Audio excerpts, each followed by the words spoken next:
एका जंगलात भास्मक नावाचा एक अत्यंत क्रूर सिंह राहत होता. तो रोज अनेक प्राण्यांना शिकार करून मारत असे.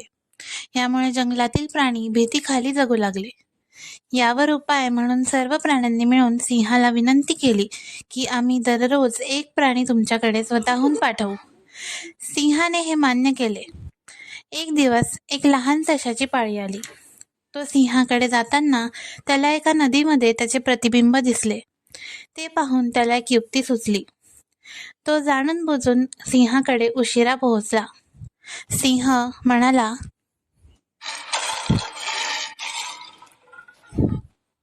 ए इवल्याशा प्राण्या, तुझी हिंमत कशी झाली उशिरा येण्याची? तुला खाऊन तर माझं पोटही भरणार नाही.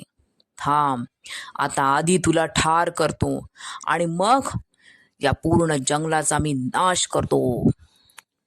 ससा शांततेने म्हणाला, महाराज, शांत व्हा. माझा काहीच गुन्हा नाही. मी तर तुमच्यासाठी इतर 5 जाडजूड ससे घेऊन येत होतो, पण वाटेत जे मी पाहिलं त्यानंतर मला वाटतंय की तुमचा दरारा आता संपला आहे. सिंह डोळे वटारून म्हणाला, काय म्हणालास? माझा दरारा संपला? कोणाची एवढी हिंमत झाली?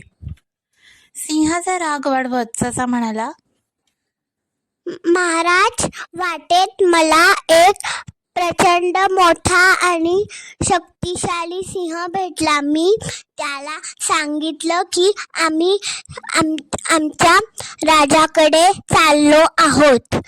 ते ऐकून तो मोठमोठ्याने हसला आणि म्हणाला, भस्मक, तो म्हातारा मांजर, तो घाबरट आहे म्हणून गुहेत लपून बसतो.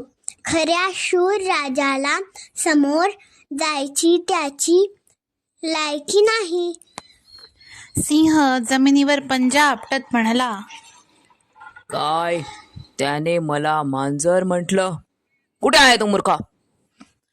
ससा खोटं खोटं नाटक करत म्हणाला, तो एका मोठ्या किल्ल्यात बसलाय.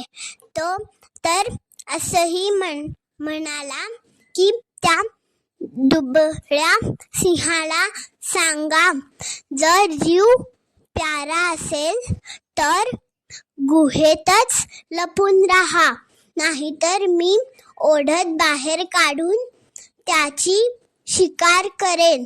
महाराज, त्याचं रूप बघून मलाही असंच वाटलं की तो तुमच्यापेक्षा जास्त शक्तिशाली दिसतोय. सिंह रागाने वेडा होऊन म्हणाला, पुरे कर. आत्ताच्या आत्ता मला त्याच्याकडे घेऊन चल. मी त्याचे तुकडे तुकडे करून दाखवतो की या जंगलाचा खरा राजा कोण आहे. शेवटी ससा रागवलेल्या सिंहाला नदीजवळ घेऊन गेला. ससा म्हणाला, महाराज, तो ह्या पाण्याच्या किल्ल्यात लपलाय. त्याला तुम्हीच भीती वाटते म्हणून तो बाहेर येत नाहीये. जा आणि त्याला धडा शिकवा. रागाने अंध झालेल्या सिंहाने नदीत वाकून पाहिले. त्याला स्वतःचेच प्रतिबिंब दिसले. त्याने मोठी गर्जना केली.